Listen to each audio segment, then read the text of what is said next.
여러분 안녕하십니까? 한건산입니다. 12번째 강의 시간입니다. 지난 강의 때 데살로니가전서 4장 14절로부터 17절에 있는 말씀을 살펴보았습니다. 재림과 부활과 휴거에 대한 말씀이 함께 들어있는 대표적인 성경 구절이지요. 잘 납득하지 못하시는 분들을 위해서 복습을 좀 하고 가겠습니다. 14절에 예수께서 죽으셨다가 다시 살아나심을 믿을진대 이와 같이 예수 안에서 자는 자들도 하나님이 그와 함께 데리고 오시리라. 이 말씀이 어떤 뜻인지를 깨닫게 되면 재림과 부활과 휴거에 대해서 80~90%를 알게 된 것과 같습니다. 부활과 재림과 휴거에 관련된 진리들을 깨닫는 데 있어서 중요한 키가 되는 성경 구절인 것이지요. 14절에 있는 이와 같이는 예수께서 죽으셨다가 살아나심과 같이라는 뜻입니다.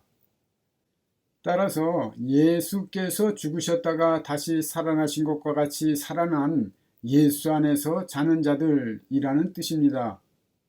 헬라 원어 성경으로 보면 그 뜻이 더욱 뚜렷해집니다. 그러므로 예수 안에서 자는 자들이란 예수께서 죽으셨다가 살아나신 것과 같이 육체의 장막이 무너진 후 신령한 몸을 입고 부활한 자들을 의미하는 것입니다. 종합해서 14절의 말씀을 더욱 뚜렷하게 의역하자면 이렇습니다. 우리가 예수 그리스도의 부활을 믿는다면 예수께서 죽으셨다가 살아나신 것 같이 살아난 예수 안에서 자는 자들도 하나님이 주님과 함께 데리고 오시리라. 이렇게 의역할 수 있습니다. 주님께서 오실 때 예수 안에서 자는 자들을 데리고 오시는데 그 예수 안에서 자는 자들은 신령한 몸을 입고 부활해서 천국으로 들림받은 자들인 것이지요. 주님께서 말씀하시기를 부활하는 자들은 천사와 동등하다고 하셨듯이 예수 안에서 자는 자들은 부활한 자들로서 천국의 백성이 된 자들이며 천사들과 똑같습니다. 성경이 성령의 감동으로 기록된 것임을 알 수 있는 것 중에 하나가 재림에 대한 성경 구절이 각기 다르게 기록되어 있지만 그 내용은 동일하다는 점입니다. 다음의 성경 구절들을 읽을 때 밑줄 친 부분에 주의하면서 같은 뜻이지만 다르게 표현한 단어가 무엇인지 생각하면서 읽으시기 바랍니다. 그때에 인자가 구름을 타고 큰 권능과 영광으로 오는 것을 보리라. 인자가 아버지의 영광으로 그 천사들과 함께 오리니 그때에 각 사람이 행한 대로 갚으시리라. 우리가 예수께서 죽으셨다가 다시 살아나심을 믿을진대 이와 같이 예수 안에서 자는 자들도 하나님이 그와 함께 데리고 오시리라. 우리 주 예수께서 그의 모든 성도들과 함께 강림하실 때에 이 성경 구절들에서 보면 구름이라는 단어가 들어가 있는 구절에는 천사들이나 예수 안에서 자는 자들이나 모든 성도들이라는 단어는 빠져 있습니다. 그리고 천사들이라는 단어가 들어가 있는 구절에는 구름이나 예수 안에서 자는 자들이나 모든 성도라는 단어들이 빠져 있습니다. 마찬가지로 예수 안에서 자는 자들이라는 단어가 들어가 있거나 천사들이라는 단어가 들어가 있는 구절에는 나머지 단어들이 빠져 있습니다. 결론적으로 신령한 몸을 입고 부활한 성도들은 예수 안에서 자는 자들이고 성도들이며 천사들이고 구름에 비유되고 있는 것입니다.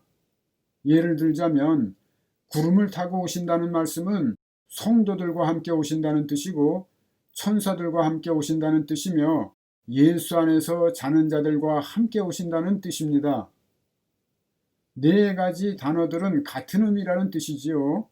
앞으로 성경을 읽을 때에 이러한 진리의 근거에서 읽으시면 이해하는 데 도움이 됩니다.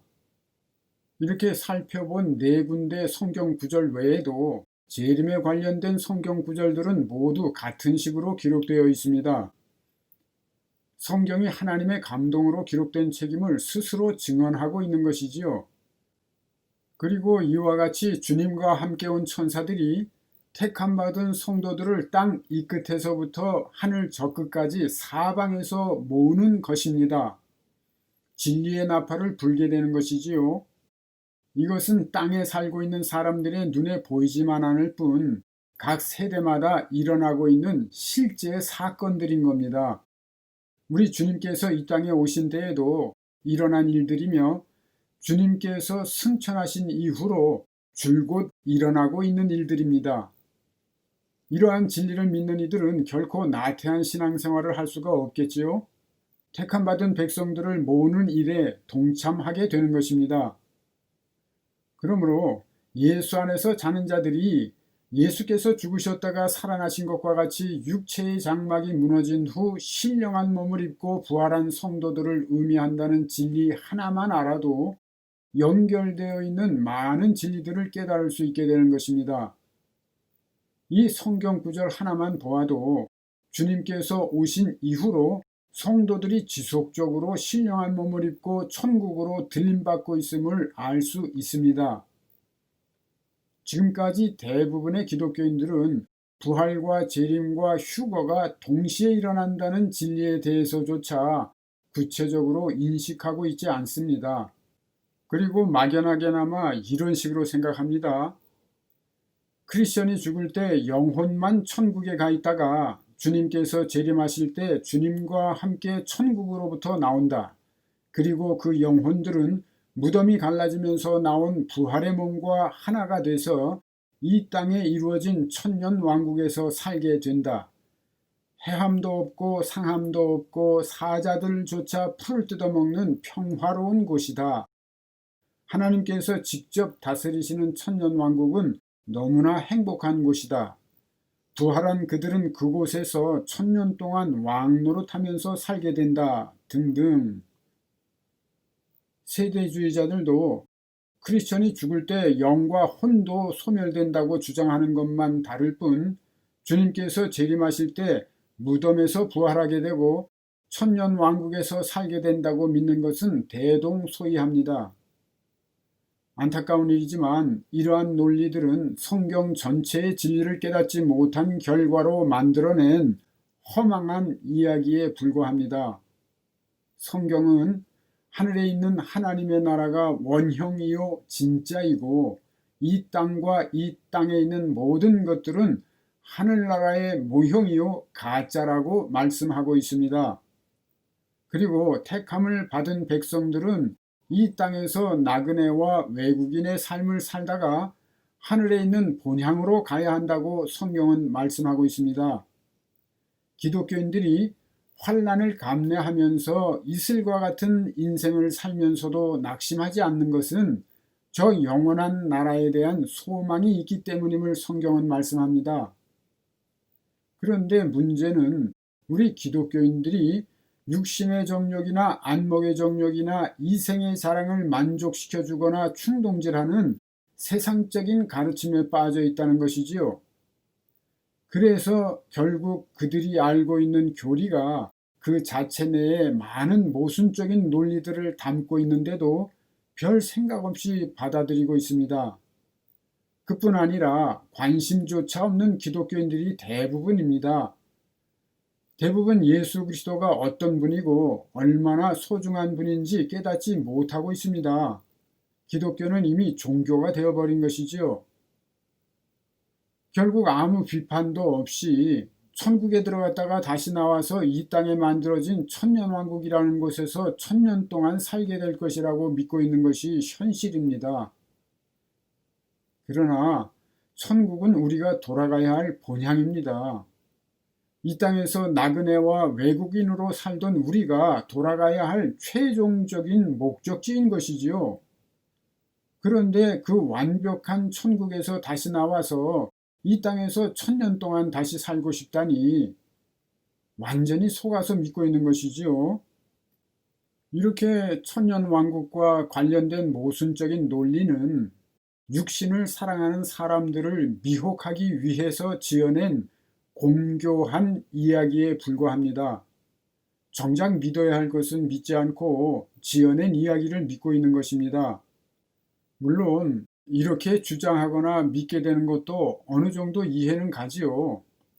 성경을 육적인 관점으로 문자적으로만 해석하다 보면 천년왕국과 같은 하나님의 왕국에서는 이 땅을 살아가는 사람들이 소망하는 온갖 좋고 선하고 의로운 일들이 있는 곳으로 성경에 묘사되어 있기 때문입니다. 그렇지만 주님께서는 원형이요 진짜인 하늘나라에 대해서 가르쳐 주기를 원하셨습니다. 그리고 눈에는 보이지 않지만 그 하늘나라와 방불한 하나님의 왕국이 이 땅에 건설되었음을 알리시고 초대하셨습니다. 침례 요한의 때부터 천국은 침노를 당하고 있다고 말씀하셨지요. 주님께서는 제자들에게 이러한 하나님의 왕국에 대해서 비유로 말씀하실 수밖에 없었습니다. 그리고 주님께서는 내가 땅의 일을 말하여도 너희가 믿지 아니하거든 하물며 하늘의 일을 말하면 어떻게 믿겠느냐 이렇게 안타깝게 말씀하셨지요. 이 세상에 있는 모든 것을 다 팔거나 목숨까지 바쳐서라도 저 영원한 나라의 유업을 차지하는 것이 더 귀한 일이라고 지속적으로 교훈하시지만 그들은 깨닫지 못합니다. 3년 동안이나 주님을 따라다니며 비유의 말씀으로 교훈받은 제자들의 관심사는 여전히 땅에 있었습니다. 주님께서 십자가에 죽으시기 전까지도 하나님의 왕국이 이 땅에 세워지면 누가 더 높은 자리에 앉게 될 것인가에 관심이 쏠려 있었지요. 이런 제자들에게 주님께서 다음과 같이 말씀하신 것입니다. 내가 아직도 너희에게 이를 것이 많으나 지금은 너희가 감당하지 못하리라. 마치 영적으로 어린아이 같은 제자들에게 영적인 세계의 진리들에 대해서 직접 가르치신다면 그 진리들을 감당하지 못하고 그 자리에서 등을 돌리게 될 것을 잘 알고 계셨기 때문입니다. 손에 들고 있는 아이스크림을 빼앗고 10,000원짜리를 쥐어주면 기겁을 하면서 울며 떠나가는 아이들처럼 말입니다. 이러한 상황에 대한 예를 살펴보겠습니다. 주님께서 오병이어의 기적을 행하신 후에 주님을 따라온 수많은 제자들에게 생명의 떡에 대한 비유의 말씀을 들려주십니다. 요한복음 6장에 자세히 기록되어 있지요. 내 살을 먹고 내 피를 마시는 자는 영생을 가졌고 마지막 날에 내가 그를 다시 살릴 것이다. 나는 생명의 떡이니 내게 오는 자는 결코 줄이지 아니할 터이요. 이것은 하늘에서 내려온 떡이니 조상들이 먹고도 죽은 만나와 같지 아니하여 이 떡을 먹는 자는 영원히 살리라. 이러한 새로운 가르침을 들은 제자들의 반응이 이렇습니다. 이 말씀은 어렵도다. 누가 들을 수 있느냐? 그리고 성경에 이렇게 기록되어 있습니다. 그때부터 그의 제자 중에서 많은 사람이 떠나가고 다시 그와 함께 다니지 아니하더라. 생명의 떡에 대한 귀한 가르침을 받고도 감당하지 못하고 수많은 제자들이 떠나버린 것이지요. 모세가 하늘로부터 내려주었다는 만나를 먹은 조상들은 죽었지만 주님의 생명의 떡을 먹으면 영원히 산다고 말씀하는 주님의 가르침을 감당할 수가 없었던 것입니다. 결국 12 제자만 남고 다 떠나버렸지요. 이런 상황에서 영의 눈을 뜨지 못한 제자들에게 하나님의 왕국과 하늘나라에 대해서 구체적으로 가르쳐 주실 수가 없었던 것입니다. 그래서 잡히시던 날 밤에 안타깝게도 내가 아직도 너희에게 이를 것이 많으나 지금은 너희가 감당하지 못하리라고 말씀하신 것입니다. 결국 제자들은 보혜사 성령을 받은 후에야 영적인 눈을 뜨게 되지요. 그래서 주님께서 승천하시면서 보혜사 성령을 받기까지 예루살렘에 머물러 있으라고 명령하신 것이지요. 보혜사 성령을 받아야 진리 가운데로 인도함을 받을 수 있게 되기 때문입니다. 결론적으로 말하자면 천년 왕국에 대한 성경 말씀은 사람의 언어로 표현할 수 없는 하늘나라에 대한 모형으로서 이 땅에 이루어진 하나님의 왕국을 묘사한 것입니다.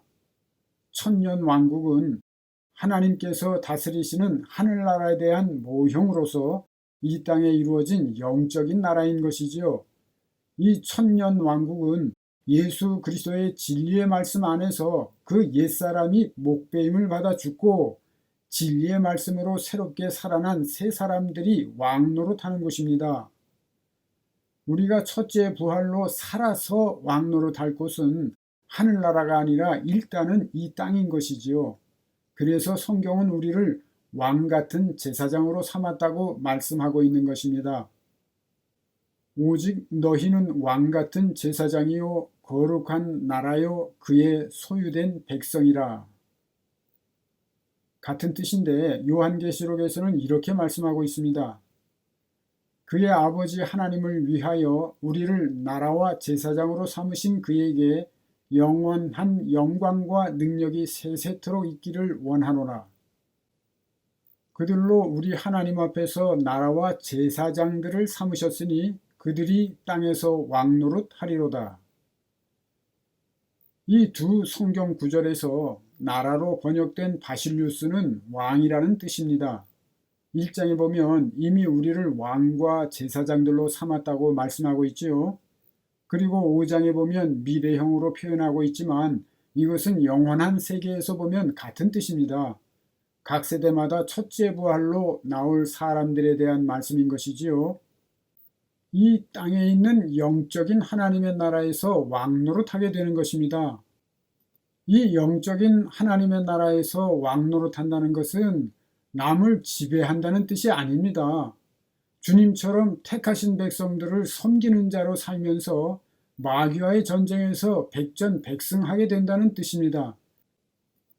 주님께서 말씀하셨지 않습니까? 내가 섬기는 자로 너희 가운데에 있느니라.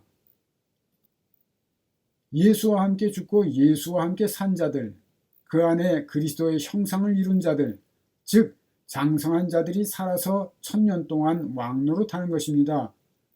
성경은 죽게는 천년이 하루 같고 하루가 천년 같다고 말씀합니다. 천년이란 시공간에 살고 있는 인간으로 볼 때의 긴 세월이라는 뜻입니다. 천년 왕국은 이미 주님께서 이 땅에 오셨을 때 이 땅에 이루어진 하나님의 왕국을 비유한 것임을 깨달아야 합니다. 이러한 진리를 들으면 어떤 완악한 사람들은 성경을 모두 상징과 비유로만 해석한다고 모함하면서 비아냥거릴 수도 있습니다. 그런데 사실은 바로 이러한 사람들이야말로 예수 그리스도를 대적하는 거짓 선지자들입니다. 육신의 정욕이나 안목의 정욕이나 이생의 자랑에 미혹받고 있는 사람들을 상대로 사기를 치고 있는 것이지요. 기독교인들로 하여금 이 땅의 것을 추구하게 하는 자들인 것입니다. 저는 지금 주님께서 제자들에게 가르치실 수 없었던 진리들, 즉 사도 바울이 자기의 서신서들에 흩어서 감추어 놓았던 진리들을 하나하나 밝히고 있습니다. 누구든지 이 진리들을 모함하고자 하는 자들은 거짓 선지자들입니다. 그들이 아무리 예수의 이름으로 귀신을 쫓아내고 예언을 하며 능력을 행한다고 할지라도, 아무리 많은 교인들을 목양한다고 할지라도 마지막 날에 예수 그리스도 우리 주님은 불법을 행하는 자들아 내게서 떠나가라고 심판하실 것입니다. 지난 10번째와 11번째 강의에서 각 세대마다 임하고 계신 주님과 부활과 휴거에 대해서 증언했습니다. 그리고 이번 강의부터는 이러한 진리들을 뒷받침하는 성경 말씀들을 증언하기 시작한 것입니다. 이러한 진리들을 깨닫는 것은 대단히 중요한 일입니다. 영의 세계에 대해서 온전한 눈을 뜨는 유일한 길이기 때문이지요. 이제부터는 마음문을 열고 믿으시기 바랍니다. 오늘은 여기까지 하겠습니다. 몇 번이고 반복해서 들으시고 진리를 깨닫게 되시기를 기도드립니다. 안녕히 계십시오. 한건산이었습니다. 끝까지 애청해 주셔서 감사합니다.